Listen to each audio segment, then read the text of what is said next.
الله الرحمن الرحيم الحمد لله رب العالمين والصلاة والسلام على سيد الأنبياء والمرسلين وعلى آله وأصحابه أجمعين أما بعد فأعوذ بالله من الشيطان الرجيم بسم الله الرحمن الرحيم وربك يخلق ما يشاء ويختار ما كان لهم الخيرة سبحان الله وتعالى عما يشركون وربك يعلم ما تكن صدورهم وما يعلنون وهو الله لا إله إلا هو له الحمد في الأولى والآخرة وَلَهُ الْحُكْمُ وَإِلَيْهِ تُرْجَعُونَ صدق اللہ مولانا العظیم۔ وَرَبُّكَ تیرا رب، اللہ تعالیٰ نے رسول اقدس صلی اللہ علیہ وسلم کے ساتھ اپنی محبت کا اظہار کرتے ہوئے رسول اقدس صلی اللہ علیہ وسلم پر اللہ تعالیٰ کی طرف سے جو انعامات ہیں ان کے اظہار حضور کی فضیلت پر اس آیت میں بھی ایک یہ عنوان قرآن میں جگہ جگہ ہے، وَرَبُّكَ تیرا رب۔ بھائی کون؟ آپ کا رب۔ جس طرح مخلوق کی قسم کھانا مخلوق کے لیے جائز نہیں، مخلوق کی قسم کھانا مخلوق کے لیے جائز نہیں، اللہ تعالیٰ کھا سکتے، اور اللہ تعالیٰ نے کسی نبی کی قسم نہیں کھائی۔ قرآن کریم میں صرف رسول اللہ صلی اللہ علیہ وسلم کی قسم ہے، لَعَمْرُكَ انہم لفی سکرتہم یعمہون، تیری زندگی کی قسم۔ اور یہ قسم کون کھا رہا؟ رسول اللہ صلی اللہ علیہ وسلم کے بارے میں فرمایا، لعمرک انہم لفی سکرتہم یعمہون۔ یہی انداز اسی طرح ہے، سبحان الذی اسری بعبدہ، پاک ہے وہ ذات جس نے اپنے بندے کو، بھائی جس نے کس کو؟ اپنے بندے کو۔ یہاں فرمایا وَرَبُّكَ تیرا رب۔ یہ اللہ کے اپنے بندوں پر انعامات ہیں، نوازشیں ہیں، وہ صمد ہے، بے نیاز ہے، اس کو کسی کی پرواہ نہیں ہے، لیکن اس کے باوجود وہ اپنے بندوں پر اس مہربانی سے پیش آئے، جیسا کہ احادیث مبارکہ میں ہے۔ حضرت ابی بن کعب، بعض روایات میں دوسرے کسی صحابی کا نام آتا ہے کہ اللہ جل جلالہ نے رسول اللہ صلی اللہ علیہ وسلم کو حکم دیا کہ آپ فلاں اپنے صحابی کا قرآن سنیں، اور رسول اللہ صلی اللہ علیہ وسلم نے جب ان صحابی سے فرمائش کی تو انہوں نے تعجب سے پوچھا کہ کیا اللہ نے میرا نام لے کے کہا ہے؟ جی آپ کا نام لے کر کہا ہے۔ اس کی لذت کو وہی محسوس کر سکتے، اس کی لذت کو وہی محسوس کر سکتے۔ بالکل یہی اظہار محبت جس وقت رسول اللہ صلی اللہ علیہ وسلم نے ہجرت کا ارادہ کیا، صدیق اکبر نے پہلے خود سے ہجرت کا ارادہ کر لیا۔ رسول اللہ صلی اللہ علیہ وسلم، حضرت عائشہ رضی اللہ عنہا فرماتی ہیں، اللہ کے نبی ہمارے گھر آتے رہتے تھے۔ ایک دن تشریف لائے تو میرے ابا اپنا سامان باندھ رہے، حضور علیہ السلام نے پوچھا ابو بکر یہ کیا؟ عرض کہ اللہ کے رسول میں بھی ہجرت کرنا چاہتا ہوں مکہ سے، چونکہ مکہ سے ہجرت ہو رہی تھی مدینہ کی طرف، یہ تیسری ہجرت تھی، 2 ہجرت حبشہ کی پہلے ہو گئی تھی۔ رسول اللہ صلی اللہ علیہ وسلم نے خود یہ فرمائش کی سیدنا صدیق اکبر سے کہ آپ ہجرت نہ کیجئے، ان قریب مجھے بھی ہجرت کی اجازت ملنے والی ہے، ہو سکتا ہے میں کسی کے ساتھ ہجرت کروں، یہ نہیں کہا کہ میں آپ کے ساتھ ہجرت کروں۔ اور چند دنوں کے بعد اللہ تعالیٰ کی طرف سے جب اجازت ملی تو رسول اللہ صلی اللہ علیہ وسلم حضرت عائشہ فرماتی ہے ہمارے گھر تشریف لائے۔ جب تشریف لائے تو اپنے ابا کے پاس میں اور میری بڑی بہن اسما موجود تھی۔ رسول اللہ صلی اللہ علیہ وسلم نے میرے والد صدیق اکبر سے کہا مجھے کچھ راز کی بات کرنی ہے، تنہائی کی بات کرنی ہے۔ تو میرے والد نے حضور علیہ السلام سے عرض کیا کوئی بات نہیں، میری بیٹیاں ہیں، آپ بلا تکلف کیجئے۔ یعنی صدیق اکبر کو پتہ تھا کہ میری بیٹیاں جو ہیں وہ اس اعلیٰ درجے کی سمجھدار ہیں کہ اس راز کے فاش ہونے کا کوئی امکان نہیں۔ تو پھر حضرت عائشہ فرماتی ہے میرے سامنے رسول اللہ صلی اللہ علیہ وسلم نے سیدنا صدیق اکبر سے فرمایا اللہ تعالیٰ کی طرف سے مجھے ہجرت کی اجازت مل گئی ہے اور آپ میرے ساتھ ہجرت کریں گے۔ جب یہ کہا تو صدیق اکبر نے پوچھا اللہ کے رسول اللہ نے میرا نام لے کے آپ کو کہا ہے، آپ کو حکم دیا ہے؟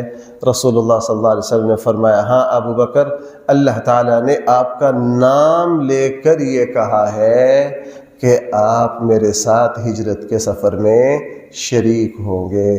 صدیق اکبر کے جو بڑے بڑے اعزازات ہیں ان میں سے ایک اعزاز یہ ہے کہ ہجرت کے لیے رسول اللہ صلی اللہ علیہ وسلم کے ساتھ جو ان کے انتخاب ہوا، بھائی یہ انتخاب کس نے کیا؟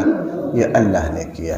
اس لیے دیکھو یہاں گفتگو کہاں سے شروع ہو رہی ہے؟ وَرَبُّكَ، بھائی کہاں سے گفتگو شروع ہو رہی ہے؟ وَرَبُّكَ، تیرا رب یخلق ما یشاء، پیدا کرتا ہے جو چاہتا ہے۔ بھائی خلق یخلق، قرآن کریم انشاءاللہ جو کل کا جمعہ ہے میرا وہ اسی موضوع پر ہے، اللہ تعالیٰ کے کچھ وجود باری تعالیٰ ہے کیا، اسی عنوان پر کل کا جمعے کی کچھ گزارشات ہے۔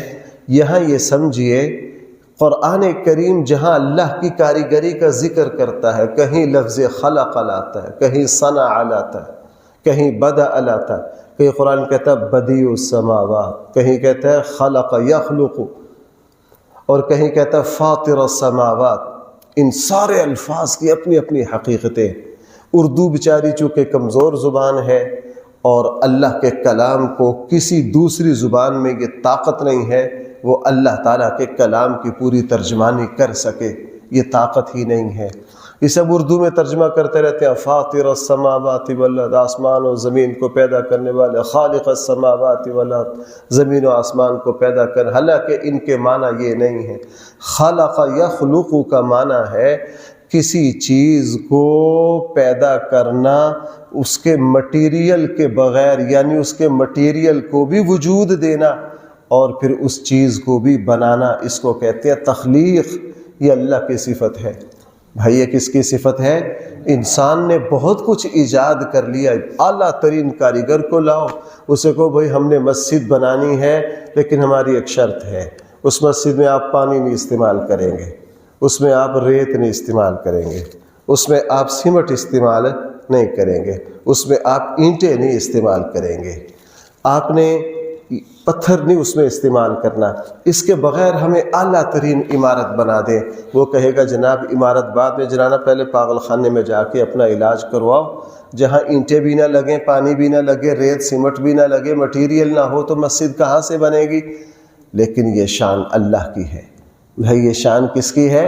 اللہ کی ہے۔ موسم خزاں آئے گا، موسم خزاں، ابھی گندم اٹھ رہی ہے، آپ ذرا موٹر وے پر سفر کرو، یوں لگتا ہے اللہ نے میلوں میل سبز قالین بچھا دیا ہے، میلوں میل سبز قالین بچھا دیا ہے۔ گندم تیار ہوگی، اللہ تعالیٰ ذرا فضا کو گرم کریں گے، اس کا کلر تبدیل ہو جائے گا، یہ پک جائے گی، یہ مٹ جائے گی، کاٹ لیا جائے گا، میدان ساری زمین خالی، کدھر گئی گندم؟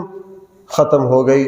لگتا ہے اب گندم دوبارہ اللہ کی زمین پر نہیں اگے گی چونکہ اس کا وجود ختم ہو گیا۔ جب اگلا موسم آئے گا، ذمہ دار بیچارہ دیکھنے میں تو بیج برباد کر کے آئے گا، یہ کوئی عقل نہیں کہتی کہ اتنا اچھا صاف ستھرا بیج جا کے مٹی میں ملا آؤ، وہ ملا کر پانی دے کر آ جائے گا۔ اللہ جل جلالہ کی طاقت پھر حرکت میں آئے گی، پھر گندم کے مٹیریل اور اس کو وجود دے دے گی۔ اس لیے فرمایا یخلق ما یشاء، وہ اللہ پیدا کرتے ہیں۔ اردو میں ترجمہ کر رہا ہوں پیدا کرتے ہیں، چونکہ اردو کے پاس اس کے علاوہ کوئی اور لفظ نہیں ہے۔ ایجاد کرتے ہیں، وجود بخشتے ہیں، ما یشاء، جس کو چاہتے ہیں، وہ یختار، اور جس کو چاہتے ہیں پسند کر لیتے ہیں، چن لیتے ہیں۔ کل کے درس میں نے عرض کیا تھا کوئی اعتراض نہیں کر سکتا اللہ نے فلاں کو فلاں نعمت کیوں دی، یہ اعتراض کوئی کر نہیں سکتا۔ اسی لیے حاسد سے اللہ نفرت کرتے ہیں۔ حسد کرنے والے سے فرمایا کہ حسد تمہاری نیکیوں کو یوں جلا دیتا ہے جس طرح خشک جنگل میں آگ لگے تو جناب وہ جنگل کے جنگل کیا، اب تو اللہ نے امریکہ میں دکھا دیا کہ شہر کے شہر بھی اللہ جب چاہے ملیا میٹ کر سکتے ہیں، صاف کر سکتے ہیں۔ پوری دنیا کی طاقتیں لگی ہیں وہ، بٹ آگ قابو میں نہیں آ رہی، آگ قابو میں نہیں آ رہی۔ تو اللہ جل جلالہ جب چاہتے ہیں جو چاہتے ہیں کر سکتے ہیں۔ بہرحال فرمایا کہ جو حسد کرتا ہے، حسد کرنے والے کی نیکیوں کو حسد یوں جلا دیتا ہے جس طرح خشک جنگل کو آگ جلا دیتی ہے۔ کیوں؟ اللہ بہت ناراض ہوتے ہیں حسد کر۔ اس لیے بھائیو، اگر ہم میں سے کسی کو حسد کا سامنا کرنا پڑے نا، وہ پریشان نہ ہو، حاسد کا علاج اللہ خود کر لیتے ہیں، حاسد کا علاج اللہ خود کر لیتے ہیں۔ بلکہ میں تو اب تک یہ سمجھ پایا ہوں کہ جس سے حسد کیا جائے وہ اللہ کا شکر کرے کہ اللہ کی رحمت کا دروازہ کھل جائے گا اس پر۔ جس سے حسد کیا جاتا ہے بھائی اس پر اللہ، یوسف علیہ السلام کے بھائیوں نے اپنے بھائی پر حسد کیا، کیوں بھائی؟ تو مار لیا، مٹا لیا یوسف علیہ السلام کو۔ بھائیوں کے حسد نے یوسف علیہ السلام پر اللہ کی رحمت کے دروازے کھول دیے۔ اگر کوئی حسد کی زد میں ہو، کسی کو حاسدین کا سامنا ہو، وہ تو یوسف علیہ السلام کے واقعہ پر غور کرے۔ رسول اللہ صلی اللہ علیہ وسلم کے واقع، یہودیوں کو ایسا حسد 7 مرتبہ تو رسول اللہ صلی اللہ علیہ وسلم پر قاتلانہ حملہ ہوا ہے۔ بھائی کتنی مرتبہ؟ 7 مرتبہ۔ اور خیبر میں تو گوشت میں ایسا خطرناک زہر ملا کے اللہ کے نبی کو دیا گیا کھانے پر کہ ایک صحابی صرف ایک لقمہ لگا سکے اور وہی ختم ہو گئے، وہی کیا ہو گئے؟ ختم ہو گئے۔ اس صحابی رسول نے رسول اللہ صلی اللہ علیہ وسلم سے پہلے ایک لقمہ حلق تک پہنچا لیا تھا، وہی ان کا بھائی کیا ہو گیا؟ اتنا خوفناک زہر تھا۔ لیکن یہودیوں کا حسد بھائی رسول اللہ صلی اللہ علیہ وسلم کو مٹا سکا؟ نہ نہ نہ، وہ جو ہوتا وہ ہے جو اللہ کا فیصلہ ہو۔ اس لیے فرمایا وَيَخْتَارُ مَا كَانَ لَهُمُ الْخِيَارَةُ، نہیں ہے لوگوں کے لیے کوئی اختیار، نہیں ہے لوگوں کے لیے کوئی اختیار۔ بھائی میں آپ سے ایک بات عرض کروں، خواتین یہاں آتی ہیں بہت سر کھاتی ہیں۔ میں یہ بات اس لیے عرض کر رہا ہوں چونکہ یہ جو درس ہے یہ ریکارڈ ہو کے بہت زیادہ لوگوں کے گھروں میں سنا جاتا ہے، خواتین بہت زیادہ سننے والی پریشان ہوتی ہیں کہ جی بندش کر دی ہے، کسی نے رشتے نہیں آ رہے، بندش کر دی ہے، کسی نے کاروبار نہیں چل رہا، وہ بندوں کی مجال نہیں ہے، یہ بندش کر دے۔ یہ نظام کس کے ہاتھ میں ہے؟ یہ اللہ کے ہاتھ میں ہے۔ بندوں کی کیا طاقت ہے؟ اگر کوئی تعویذ کا ذریعہ رزق بند کر دے تو اللہ تعالیٰ کی صفت رزاق کدھر گئی؟ وَمَا مِن دَابَّةٍ فِي الْأَرْضِ إِلَّا عَلَى اللَّهِ رِزْقُهَا وَيَعْلَمُ مُسْتَقَرَّهَا وَمُسْتَوْدَعَهَا كُلٌّ فِي كِتَابٍ مُبِينٍ۔ اگر کبھی کسی حسد کی وجہ سے کوئی اونچ نیچ ہو، اللہ تعالیٰ کی بارگاہ میں یہی بات عرض کرو، اے میرے اللہ فلاں لوگ یہ کوشش کر رہے ہیں کہ میرے رزق کا دروازہ بند ہو جائے، لیکن اے میرے اللہ آپ رزاق ہیں۔ اور بھائی قرآن نے پتہ کیا کیا؟ ان اللہ هو الرزاق، آگے کیا ہے؟ ذو القوت المتین۔ اور تمہارا رزاق کوئی ایسا توبہ نعوذ باللہ لولا لنگڑا نہیں ہے کہ وہ تم تک رزق پہنچانا چاہے اور راستے میں کوئی سینہ تان کے کھڑا ہو جائے کہ ہم نہیں جانے دیتے۔ نہ، رزاق کا طاقتور ہونا ضروری ہے۔ ان اللہ هو الرزاق ذو القوت المتین۔ بھائی پورے قرآن کریم میں جہاں جہاں اللہ کی صفت آتی ہے نا، پیچھے جو مضمون ہوتا ہے اس مضمون کے ساتھ اس صفت کو جب جوڑا جائے نا تو عجیب مفہوم نکلتا ہے قرآن کریم کا۔ فرمایا وہ رزاق ہے ذو القوت المتین، طاقتور ہے، ایسا نہیں وہ آپ کو رزق پہنچانا چاہ رہا ہے کسی خبیث کا تعویذ اس کو روک دے، کسی کا حسد اس کو روک دے، اس کی مجال نہیں ہے کہ اللہ کے فیصلے کو نافذ کرنے سے جس طرح موت اللہ کا فیصلہ جب آ جائے تو جناب ساری دنیا کی فوجیں مل کے اللہ کے اس فیصلے کے نفاذ کو روک سکتی ہیں، سوال ہی پیدا نہیں ہوتا۔ یہی معاملہ یہاں ہے۔ فرمایا ما کان لہم الخیرہ، نہیں ہے لوگوں کے لیے اس میں کوئی اختیار۔ سبحان، اللہ کی ذات ہر عیب سے پاک ہے، وتعالی، اس کی شان بہت اونچی ہے، عما، ان 2 نمبر خداؤں سے، یشرکون، جس کو تم اللہ کے ساتھ شریک کرتے ہو۔ وَرَبُّكَ يَعْلَمُ، تیرے رب کی قسم، وَرَبُّكَ، اور تیرا رب یعلم، جانتا ہے، ما تُكِنُّ صُدُورُهُمْ، جو کچھ لوگوں کے دلوں میں ہے، وما یعلنون، اور جو کچھ لوگ ظاہر کرتے ہیں، وہ ہر طرح کے راز سے واقف ہے، اس سے کوئی چیز چھپی ہوئی نہیں ہے۔ جو کچھ تم ظاہر کرتے ہو، اعلان کرتے ہو، اس اللہ کا علم جو ہے اس کائنات کے ذرے ذرے کا احاطہ کیے ہوئے ہے۔ اس کائنات کے ذرے ذرے کا کیا کیے ہوئے ہے؟ بھائی خود ہمارے ساتھ ایسا ہوتا ہے، ایک دعا اللہ سے مانگ مانگ کے بھول گئے، کئی سالوں سے وہ دعا پتہ نہیں بھول گئے، لیکن اللہ جب وہ نعمت دیتا ہے پھر بندہ کہتا ہے اے میرے اللہ میں تو یہ دعا آپ سے مانگ کر بھول ہی گیا، میں تو یہ دعا مانگ کر آپ سے بھول ہی گیا، لیکن آپ نے مجھے 2 سال کے بعد یہ نعمت واپس دے دی۔ یہ نعمت کیا دے دی؟ ہماری زندگیوں میں ایسا ہوتا ہے، آپ کی زندگیوں میں بہت ہوا ہوگا، اللہ سے ایک دعا مانگتے رہے، مانگتے مانگتے بھول گئے، 2-3 سال وہ دماغ سے وہ دعا کا ذہول ہو گیا، اور اللہ تعالیٰ نے اس کا پھر اس طرح اظہار کیا، بندہ کہتا ہے میرے اللہ میں تو اس دعا کو مانگ کے بھول گیا تھا، لیکن بھئی اللہ بھول سکتے؟ سوال ہی پیدا نہیں ہوتا۔ وَرَبُّكَ يَعْلَمُ مَا تُكِنُّ صُدُورُهُمْ وَمَا يُعْلِنُونَ وَهُوَ اللَّهُ، وہی اللہ ہے، لا الہ الا ہو، اس کے علاوہ اور کوئی الہ نہیں ہے۔ یعنی الہ اسے کہا جاتا ہے، بھائی الہ اسے کہا جاتا ہے جس کے حکم کو ہر وقت مد نظر رکھ کر پورا کیا جائے، اس کو الہ کہا جاتا ہے۔ بھائی الہ کسے کہتے ہیں؟ جس کے حکم کو ہر وقت مد نظر، جس کی اطاعت ہر وقت کی جائے، اسے الہ کہا جاتا ہے۔ اس لیے کلمہ میں کیا کہا؟ لا الہ الا اللہ۔ ہر وقت کس کے حکم کو مد نظر رکھنا ہے، ہر وقت کس کی اطاعت کرنی ہے۔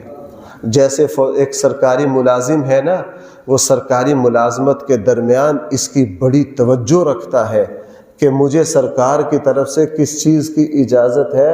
وہ ایسا کام، وہ الیکشن میں کھڑا نہیں ہوگا، اس کو پتہ ہے میں سرکاری ملازم ہوں۔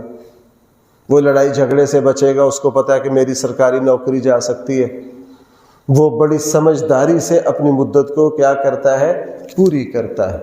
بالکل اسی طرح ایک مسلمان جو یہ کہے کہ اللہ میرا الہ ہے، لیکن بیٹے کی شادی آنے دے 10 دن اس کو پتہ ہی نہ ہو کہ میں نے کرنا کیا ہے، اس نے اللہ کو الہ نہیں مانا، اس نے اللہ کو الہ نہیں مانا۔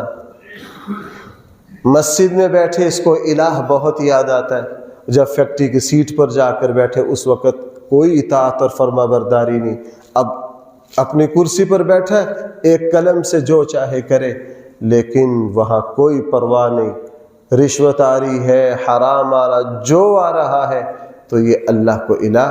ہمارے آقا صلی اللہ علیہ وسلم کی زندگی کو دیکھیے، صحابہ کرام کی زندگیوں کو دیکھیے، جب ایک مرتبہ انہوں نے اللہ کے الہ ہونے کا اقرار کر لیا، بھائی پھر اللہ کی اطاعت میں جت گئے، پھر کوئی کام اللہ کی مرضی کے خلاف کرنے کا اگر ہو گیا اللہ سے فوراً معافی مانگ لیتے۔ وَهُوَ اللہ، وہی اللہ ہے، لا الہ الا ہو، اس کے سوا کوئی اور معبود، لہ الحمد فی الاولی والآخرہ، اسی کی تعریف ہے دنیا میں بھی اور آخرت میں بھی، اسی کی تعریف ہے آغاز میں بھی انتہا میں بھی، اسی کی تعریف ہے زوال میں بھی عروج میں بھی، اسی کی تعریف ہے دنیا میں بھی اور آخرت میں۔ کیا مطلب بھائی، کیا مطلب؟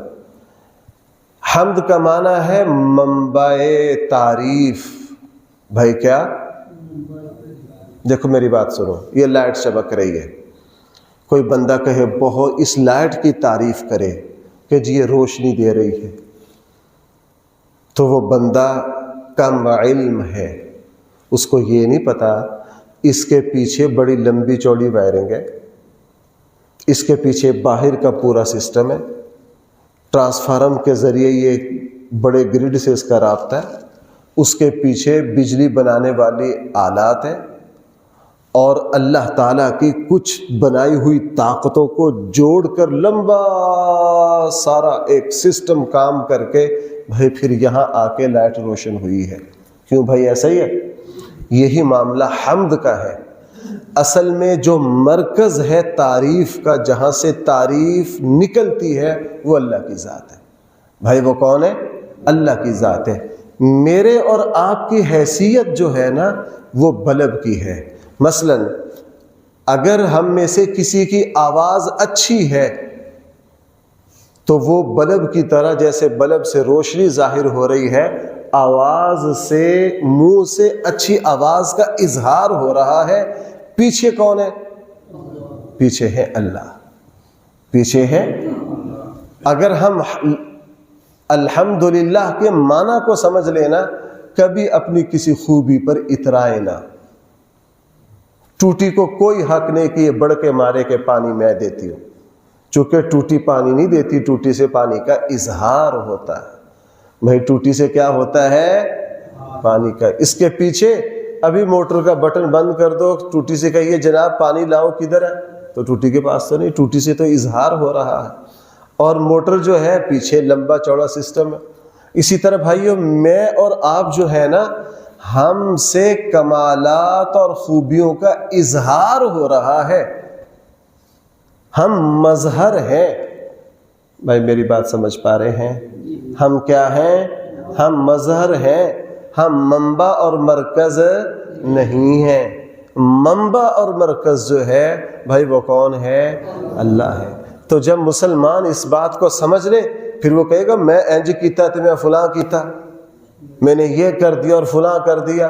اور بھائی آپ تو اظہار، آپ تو مظہر ہو، آپ سے تو اللہ کی کمالات کا اظہار ہو رہا ہے، تم اتنے پانی میں کدھر سے آئے؟ اسی لیے انسان بڑی بڑی بڑھ کے مارتا ہے، اچانک پیٹ میں درد ہو گیا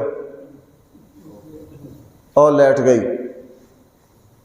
کیوں جی ایسا ہوتا ہے کہ نہیں؟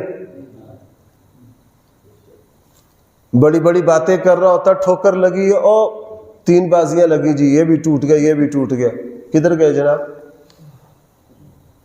اس لیے یہاں جو فرمایا نا لہ الحمد، منبع حمد بھائی کون ہے؟ اللہ ہے۔ سارے کمالات جو ہیں وہ کس کے ہیں؟ اسی لیے یہ صفات اللہ کی ذاتی ہیں۔ اللہ کی کیا ہیں؟ ذاتی ہیں۔ یہ تو اللہ تعالیٰ کی صفات کی تھوڑی تھوڑی جھلک ہم پر پڑی، اللہ تعالیٰ کی خوبیوں کا اظہار ہو گیا، وگرنہ ہم اتنے پانی میں کدھر سے؟ لہ الحمد فی الاولی، اسی کی تعریف ہے دنیا میں بھی اور آخرت میں بھی، وَلَہ الحکم، اسی کا آرڈر چلتا ہے۔ بھائی کیا ہے؟ چلے اللہ نے توفیق دی تو نا اس کو کل حل، یہ کیا ہے؟ وَلَہ الحکم، اسی کا حکم چلتا ہے، وَإِلَيْهِ تُرْجَعُونَ، اور تم سب نے اسی کی طرف لوٹ کر جانا ہے۔ اللہ تعالی ہم سب کو صحیح سمجھ عطا فرمائے۔ الحمدللہ رب العالمین، والصلاة والسلام على سید المرسلین وعلى آلہ وصحبہ اجمعین۔ ربنا آتنا في الدنيا حسنة وفي الآخرة حسنة وقنا عذاب النار۔ صلی اللہ تعالی علی خیر خلقہ سیدنا و مولانا محمد و آلہ و اصحابہ اجمعین برحمتک یا